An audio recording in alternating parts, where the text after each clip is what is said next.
The distress signal, 770 words. The mining station Beta 7 floated silently in the dark void between star systems. Inside, Commander Crix of the Valoran species pressed his four-fingered hand against the emergency beacon. His pale blue skin had turned almost white with fear. "This is mining station Beta 7, he transmitted, his voice shaking. "We are under attack by raiders. Our shields are failing. Please, anyone, help us!" The station shook violently as another blast hit. Around him, 30 other Valorans huddled together. They were a peaceful species, tall, thin beings with large eyes adapted to low light. They had no weapons, no fighting skills. Their species had evolved on a gentle world with no predators. "Commander," his assistant Tara whispered, "no one will come. We're too far from Valoran space." Crix knew she was right. The only inhabited system nearby was Sol, the home of humans. Every species in the galaxy knew about humans. They came from Earth, a world so dangerous that aliens called it a death world. On Earth, creatures hunted each other. Natural disasters destroyed entire cities. The gravity was crushing. The weather could kill. Even the tiny organisms, bacteria and viruses, were deadly. And humans? They were the apex predators of that nightmare world. They were strong enough to throw objects that could kill. They could run for hours without stopping. They healed from injuries that would kill most species. They consumed poison for fun, something they called alcohol and caffeine. They had fought wars against each other for thousands of years. "Sir," the communication officer said, his voice barely audible. "We're receiving a signal." The main screen flickered to life. A human face appeared, Captain James Miller of the Earthship Phoenix. He had the typical human features that terrified most aliens: forward-facing predator eyes, exposed teeth when he spoke, and skin that showed scars from old injuries. "Mining Station Beta 7, this is Captain Miller. We received your distress signal. We're 3 hours away, but we're coming at maximum speed." "Hold on," the Valorans gasped. Some backed away from the screen in fear. "Captain," Crix managed to say, "the raiders, there are 5 ships. They're heavily armed. You should not—" Miller interrupted him with what humans called a grin, a terrifying display of teeth that somehow meant friendliness among their kind. "Commander, we've got this. Earth stands with those in need. Phoenix out." The transmission ended. The Valorans looked at each other in disbelief. The humans were coming. The Deathworlders were coming to save them. Another blast rocked the station. Through the windows, they could see the raider ships, sleek black vessels armed with plasma cannons. The raiders were Zcath, a species known for attacking defenseless targets. They were strong by galactic standards, with natural armor plating and 4 arms that could each hold a weapon.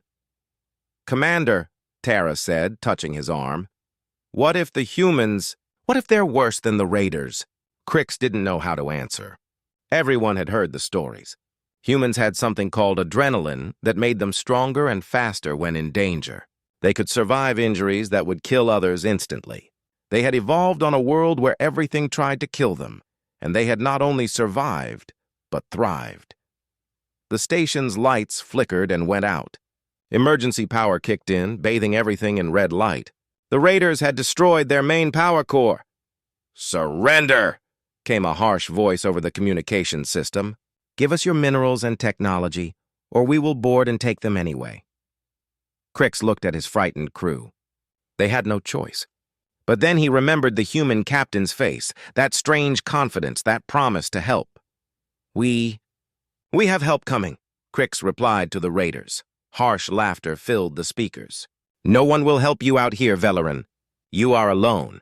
But they weren't alone. Somewhere in the vast darkness of space, a ship from Earth was racing toward them. The Phoenix was coming, carrying humans, the Deathworlders that even the raiders feared. Crix just hoped they would arrive in time, and that the cure wouldn't be worse than the disease. The Deathworlders. Arrive 3 hours felt like 3 years. The raider ships had attached to the mining station with magnetic clamps. The Scath warriors were preparing to board. Commander Crix could hear them cutting through the outer hull with plasma torches. "They're coming," Tara said, her whole body trembling. The other Valorans had gathered in the main hall, holding each other. Some were praying to their ancestors. Others had simply closed their large eyes, waiting for the end. Then something appeared on the long-range sensors. "Commander," the sensor operator called out. "One ship approaching at... That's impossible. They're traveling at speeds that should tear their vessel apart." The Phoenix burst out of hyperspace like a predator pouncing on prey. It was smaller than the raider ships, but built like a weapon. Human ships didn't look elegant or smooth like most galactic vessels. They looked dangerous, all sharp angles and armor plating, bristling with weapons. "Raider vessels, this is Captain Miller of the Earth Defense Force," came the human's voice over all channels. "You have 10 seconds to release the mining station and leave. This is your only warning." The lead raider, Captain Zolk, appeared on screen. His 4 arms moved in agitation, his natural armor plates clicking together, a sign of aggression among his species. "1 human ship against 5? You Deathworlders are more foolish than we thought. We will destroy you and add your technology to our collection." Miller's response was calm. Too calm. It sent chills through everyone listening, including Crix. "Your funeral," Miller said simply. What happened next would become legend across the galaxy. The Phoenix moved like nothing the Velorans had ever seen. Human pilots could withstand gravitational forces that would crush most species. Their reaction times were enhanced by evolution on a world where a split second meant death.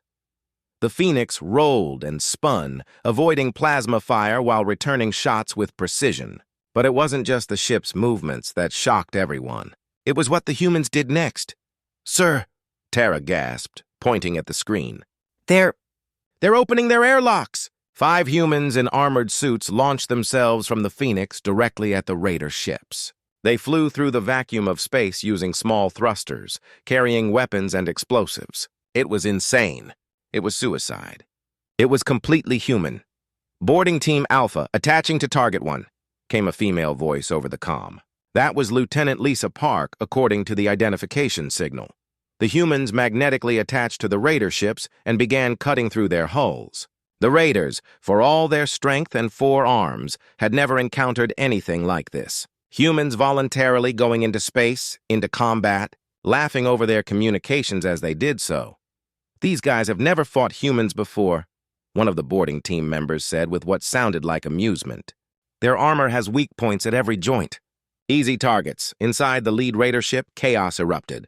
The humans moved through the corridors like forces of nature. They were smaller than the Zakath, but their muscles were denser, stronger.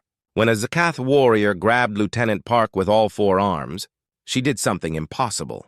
She broke free using pure strength and a technique humans called martial arts. The human body was built for combat. Their bones were reinforced with minerals. Their fists could deliver crushing blows. And when injured, they kept fighting. One human took a plasma shot to the shoulder and merely grunted, continuing to fight with one arm while the other hung useless. "How?" Captain Zolk screamed over the comm. "How are you still fighting?" "You're injured! You should be dead!" "Adrenaline is one hell of a drug," the injured human, Sergeant Mike Brown, replied with that terrifying human grin. Within 20 minutes, 3 of the 5 raider ships were disabled. The humans had taken them from the inside. The other 2 ships were trying to flee, but the Phoenix pursued them relentlessly. "Let them go," Captain Miller ordered. "Let them spread the word. Earth protects those who cannot protect themselves." The remaining raider ships jumped to hyperspace, leaving their captured companions behind. On the mining station, the Velorans watched in stunned silence. The humans had won. 5 humans in spacesuits and 1 ship had defeated 5 raider vessels. "Mining Station Beta 7. Captain Miller's face appeared on screen again. "Are you folks all right in there? We have medical supplies if anyone's injured." The Deathworlders had come to rescue them, and they had won. The aftermath, the airlock hissed open. Commander Crick stood with his crew, unsure what to expect. The humans had saved them, but now came the moment everyone feared, facing the Deathworlders in person. Captain Miller walked in first, followed by his boarding team. They had removed their helmets, revealing their alien features. The humans were smaller than the tall Velorans, but they radiated danger. Their bodies were compact, built for power. Their eyes constantly moved, scanning for threats. A predator's instinct that never turned off. "Commander Crix?" Miller extended his hand, a human greeting custom. Crix hesitated. He had heard that humans were incredibly strong. Would this handshake crush his delicate bones? But refusing might offend them. Carefully, he extended his own thin hand. Miller's grip was firm but gentle. The human had perfect control over his strength. "Thank you," Crix managed to say. "You saved us all." "That's what neighbors do," Miller replied, with a softer version of that teeth-showing grin. "Are any of your people hurt?" "No, we're just frightened." Lieutenant Park stepped forward. She had removed her armor, revealing the human body underneath. The Valorans gasped. Her shoulder was covered in blood from the plasma wound, yet she stood as if nothing was wrong. "Lieutenant, you need medical attention," one of the Valorans said. It's just a scratch," Park said, though everyone could see it was much more. "I've had worse during training. The humans injured each other during training. It was incomprehensible to the peaceful Valorans. Sergeant Brown was examining the station's damaged systems. "Captain, their power core is shot. Life support is running on backup. They have maybe 12 hours of air left. Can we fix it?" Miller asked. "Not with what we have, but—" Brown turned to Crix. "If you don't mind, we could tow your station to the nearest repair facility. The human colony on Mars 2 is only a day away." "A human colony?" The Valorans exchanged worried glances. Visiting a human settlement was something few aliens had done and lived to tell about it. Crix began. But Miller seemed to understand their fear. "Commander, I know what the galaxy thinks of us," Miller said, his voice gentler now.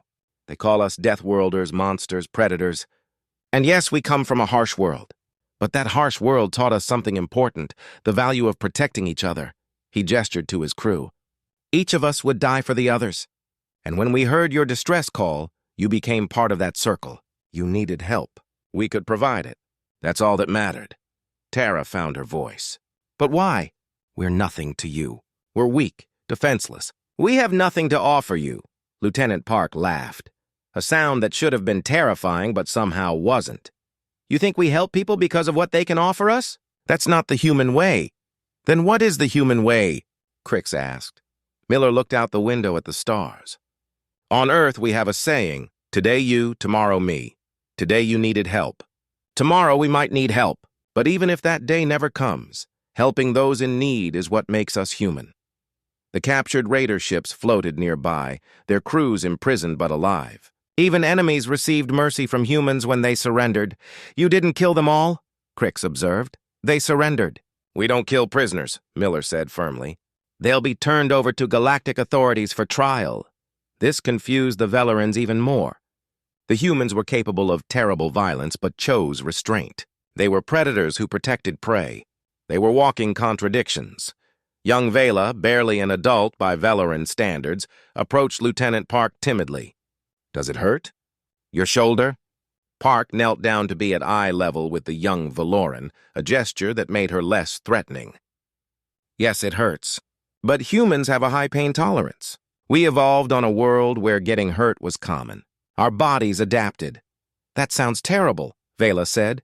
"Maybe, but it means we can protect others who can't protect themselves. That makes the pain worth it." As the Phoenix began towing the mining station toward the human colony, Crix realized something profound. The Deathworlders weren't monsters. They were guardians. Their strength, their ability to endure pain, their warrior nature, it wasn't for conquest. It was for protection. The galaxy had been wrong about humans. Yes, they were dangerous, but they were dangerous to those who would harm the innocent. To everyone else, they were shields against the darkness. Part 4. The Human Colony. The Mars 2 colony appeared on the view screen, and every Valoran on the mining station pressed against the windows to see. They expected military buildings, weapons platforms, and defensive structures. What they saw instead shocked them. Gardens, parks, children playing in domed recreational areas. The human colony looked peaceful. "That's impossible," Tara whispered. "Deathworlders don't build gardens." Captain Miller chuckled from where he stood beside them. "We're full of surprises. Come on, let's get your station docked for repairs." As they approached, more details became visible. Humans of all ages walked through the colony streets. Elder humans sat on benches watching the younger ones. Tiny humans, children, ran around laughing. playing games that looked alarmingly violent to Valoran eyes, but seemed to cause the human adults no concern. Your offspring. They're fighting each other, Crick said, alarmed. They're playing tag, Miller explained. It's a game. Helps develop reflexes and stamina. Even human games were training for survival. Everything about them was shaped by their Deathworld origins. The docking was smooth. Within minutes, human repair crews swarmed over the mining station. But these weren't what the Valorans expected. The repair crew included humans of all types, male, female, young, old. One elderly human woman directed the repairs with an expertise that impressed even Cricks. That's Engineer Betty, Miller said. She's 73 Earth years old. Still the best systems engineer in 3 sectors. Your elderly still work? Cricks asked. If they want to. Humans don't like being idle. We need purpose.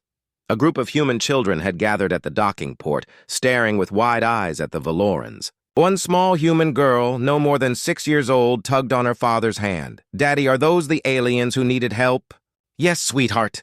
The girl broke free and ran toward the Valorans before anyone could stop her. The aliens backed away in fear.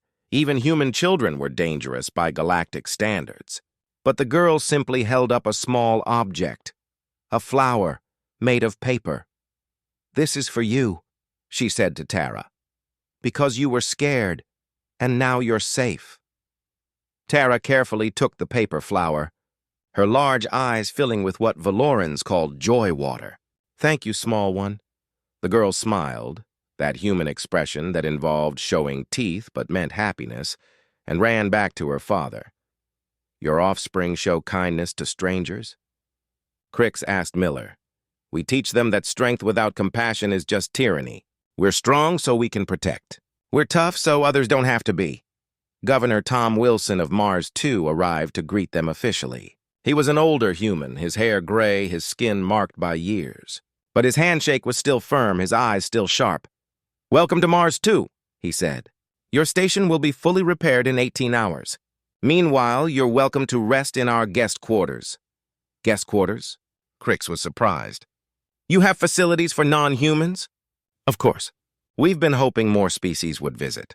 We've studied what different species need for comfort. The Valoran quarters have lower gravity, dimmer lights, and the temperature you prefer. They had prepared for alien visitors. They had hoped for them. As the Valorans were led to their quarters, they passed through the colony's main plaza. A memorial stood in the center, a statue of a human reaching out to help another figure up. The inscription read, "To those who fell protecting others. Your sacrifice upholds humanity's promise." What promise? Young Vela asked. Governor Wilson's voice was solemn. That no call for help shall go unanswered. That no one stands alone against the darkness. That human strength exists to shield those who need it.